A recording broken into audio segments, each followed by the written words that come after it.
Eu não vim para os Estados Unidos por oportunidade.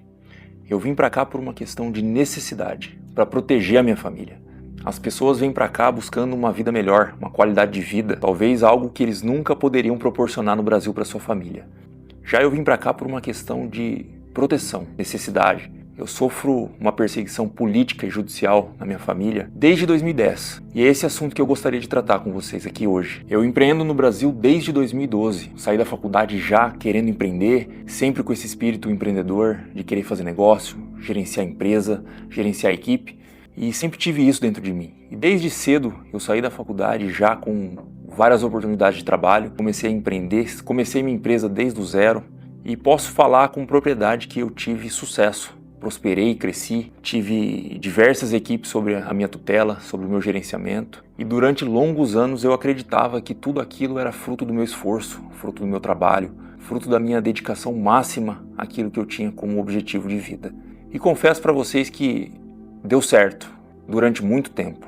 Eu atuei na área de engenharia, em diversas áreas na verdade. Comecei com planejamento, projetos e ao longo do tempo eu fui migrando. Cheguei à construção, onde tive a minha maior performance, até que eu me encontrei na incorporação. Em 2017 até 2024 foi o nosso auge, onde a empresa realmente cresceu exponencialmente, onde nós tivemos não só contratos no nosso estado, mas contratos fora do estado, do Brasil afora, inúmeras experiências que eu jamais imaginei que eu teria empreendendo. Foi nesse período que minha empresa mais cresceu, foram inúmeros funcionários, equipes, um faturamento bem expressivo, e foi no momento que eu mais imaginei que nós estávamos crescendo, onde eu tinha anos à frente de projeto, de sonhos, um VGV que eu jamais esperava, foi onde literalmente foi me tirado tudo, foi onde eu literalmente tive um choque. E eu vou contar essa história para vocês aqui. Eu sofro uma perseguição política na minha família desde 2010. Meu sogro foi uma pessoa pública durante mais de 20 anos. Uma pessoa que, além de eu ter um vínculo familiar, eu tenho uma relação pessoal, meu grande amigo. E eu vi a sua vida ser literalmente jogada no lixo em 2014.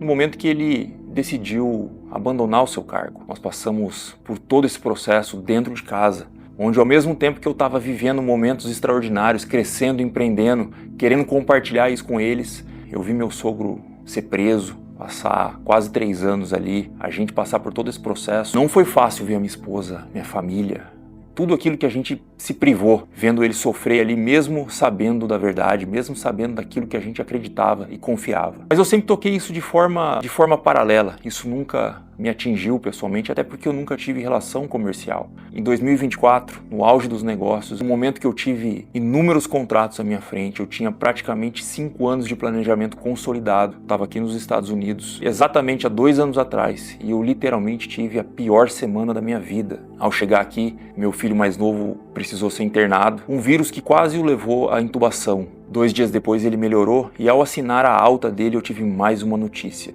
As enchentes no Rio Grande do Sul, que todos aqui se lembram daquela tragédia, elas impactaram severamente 3 obras nossas e o prejuízo foi incalculável. Mas além do prejuízo financeiro, funcionários ilhados, pessoas desesperadas, uma situação de guerra, de caos, tendo que lidar com tudo aquilo.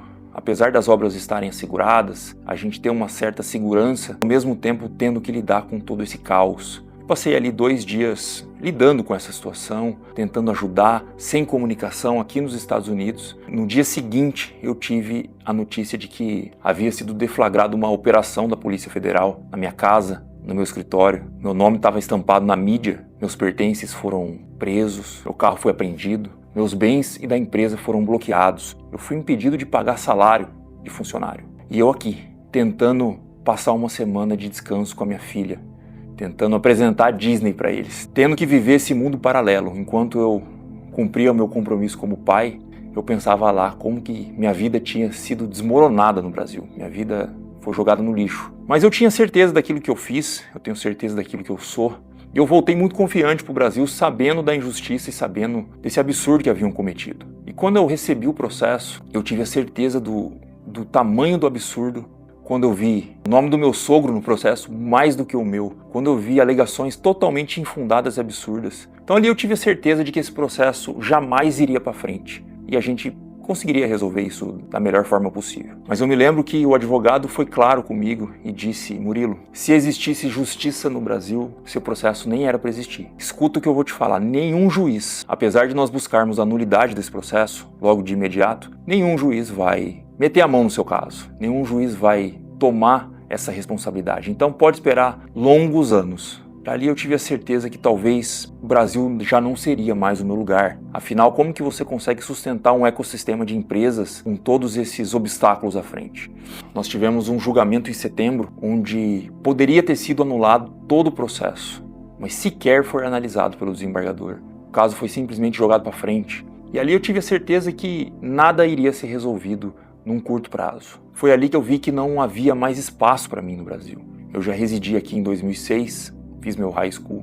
E esse país sempre mexeu comigo, sempre me despertou uma vontade de voltar a morar aqui, de voltar a residir, de empreender, de ter negócios, mas principalmente de criar os meus filhos aqui. Criar eles nessa cultura do esporte, na cultura do merecimento. Então aquilo me despertou de volta essa vontade. Eu tinha planos para vir para cá daqui 10 anos, mas só Deus sabe dos nossos planos. E ali eu comecei a traçar uma estratégia para vir para cá, através de uma qualificação profissional, através de um processo de EB2NW. E ali começou a despertar, ali eu comecei a buscar formas e alternativas legais de vir para cá, de residir aqui. Ali que eu conheci um escritório de imigração e ali que nós traçamos, num primeiro momento, uma ideia de vir para cá. Decidimos vir para cá em novembro, até porque a gente não sabia como que as coisas iriam acontecer, como que o processo ia evoluir e principalmente se as crianças iriam se adaptar. Eu tenho um filho que é deficiente auditivo. O que determinou a nossa localidade aqui foi a necessidade dele atender algumas terapias, está aprendendo a falar. É uma criança que passou por um implante e está aprendendo a se comunicar. Isso foi fundamental para a gente decidir aqui. Eu vim para cá para fazer um teste, mas logo ao chegar aqui eu percebi que os abusos e violações de direito haviam tomado uma escala e uma proporção que eu jamais imaginaria. Tive decisões judiciais que literalmente me deram a perda de bens. Nós apelamos para o juiz, por exemplo, para liberar o nosso carro, para levar as crianças na escola, era um carro familiar, e principalmente para levar meu filho nas terapias, no médico. E o juiz, além de negar por 2 vezes, ele transferiu meu carro e meus bens para a polícia, sob a alegação de que ele estaria melhor cuidado, em melhor estado de conservação, no uso da polícia, no uso dos policiais. Ali ficou algo claro para mim, que talvez o processo que eu deveria buscar não era apenas o EB, mas talvez um caso de asilo, um caso de violação dos meus direitos, um caso de busca de segurança. Eu tive diversas ameaças no Brasil. Eu presenciei oficial de justiça entrando dentro da minha casa, pegando meus pertences, pegando os pertences das crianças, abrindo gavetas e armário da minha esposa. Ali eu perdi a sensação de segurança. Eu senti que a nossa vida, nosso nome não vale nada. Qualquer decisão pode simplesmente te deixar numa situação totalmente vulnerável. Já aqui depois que essas situações tiveram uma escalada, eu decidi buscar pelo asilo. Mesmo todo mundo sendo contra, afinal é uma ferramenta que não se encaixa para brasileiros. Uma ferramenta muito séria. Praticamente você corta o vínculo com o seu país. Você pede proteção. Vamos concordar, não é algo comum para brasileiro. Nós não somos um caso de um país que exporta refugiados. Mas eu tinha uma certeza, eu tinha uma voz, eu tinha uma certeza que esse era o caminho. E nós decidimos, no dia do meu aniversário eu protocolei, depois de 6 meses aqui como turista, nós pedimos o asilo, mesmo contra as estatísticas, contra a vontade de todos. Para minha surpresa, apenas com 60 dias nós fomos chamados na imigração. E eu confesso para vocês que isso me tirou o chão. Eu não sabia mais se eu estava no caminho certo, se eu estava no caminho errado, se eu iria ser deportado. Tive medo, angústia, mas mesmo assim eu não perdi a fé. E mesmo com inúmeros casos aqui de filas intermináveis de 7 anos, 10 anos, 15 anos que a gente tem conhecimento, nós fomos. E lá eu tive a certeza, tive uma entrevista que durou mais de 2 horas, onde eu tenho a certeza que a presença do Espírito Santo estava me conduzindo. Ali nós saímos com uma notícia. Volta daqui 2 semanas, mas algo inusitado aconteceu naquela entrevista. O oficial literalmente parou e nos disse que não havia mais nada para se preocupar, que nós estávamos seguros. E ao retornar 2 semanas depois, eu tive a confirmação. Talvez o primeiro caso de um asilo judicial e político para brasileiro, mas com certeza o mais rápido da história já noticiado. Em 82 dias nós tivemos a vitória. Nosso caso foi concedido e eu tive literalmente a certeza daquela decisão que eu tomei lá atrás foi a melhor para mim e para minha família. E hoje eu resido aqui. Estou há 1 ano e meio aqui residindo. Não é fácil recomeçar, não é fácil reestruturar uma vida, mas eu tenho a certeza que estamos no caminho certo, as crianças se adaptando, a vida tomando um rumo totalmente diferente daquilo que a gente planeja. E a mensagem que eu queria deixar para vocês, ela é simples. Eu vim para cá com uma ideia, eu vim para cá com uma assessoria de imigração, que eu agradeço profundamente desde o início a forma como foi conduzido, com muita seriedade, muita clareza naquilo que eu estava buscando. O asilo não é para todo mundo, o asilo não é para qualquer um. Se você realmente se encaixa num caso de asilo, se você sente que você preenche os requisitos, busque seus direitos. Afinal, é um direito internacional e você deve buscá-los. Mas se você não se encaixa, existem mais de 180 formas de você emigrar para cá. Busque a que mais se adapta à sua realidade. Mas eu garanto para vocês que se vocês fizerem da forma correta, isso aqui pode transformar a vida de vocês. Quando eu cheguei aqui, surgiram muitas dúvidas. A gente é bombardeado de informações de todos os lados. Não vai por esse caminho não vai dar certo, ou você está pagando muito caro. Eu tenho soluções melhores. Busque se informar, busque talvez a pessoa que mais se qualifique. E se esse assunto mexe com você de alguma forma, se esse assunto te interessa, se inscreva aqui no canal, fique com a gente, porque esse canal aqui nós vamos falar de vida real, de negócios, investimentos, imigração, de fé, mas acima de tudo daquilo que nós estamos vivendo aqui, de todo o processo, desde a chegada, da transformação, do recomeço e principalmente mostrar para vocês na prática, uma vida real aqui, não aquilo que é vendido como ilusão. Se despertou algum interesse, nos acompanhe, deixa aqui o seu comentário, entre em contato com a gente, porque eu tenho certeza que através desse canal o nosso intuito é poder ajudar as pessoas. Eu já repeti isso algumas vezes em outros vídeos, mas se eu puder transformar uma vida, se eu puder ajudar uma pessoa, eu já estou cumprindo o meu papel aqui. Então eu deixo aqui o meu agradecimento e até o próximo vídeo.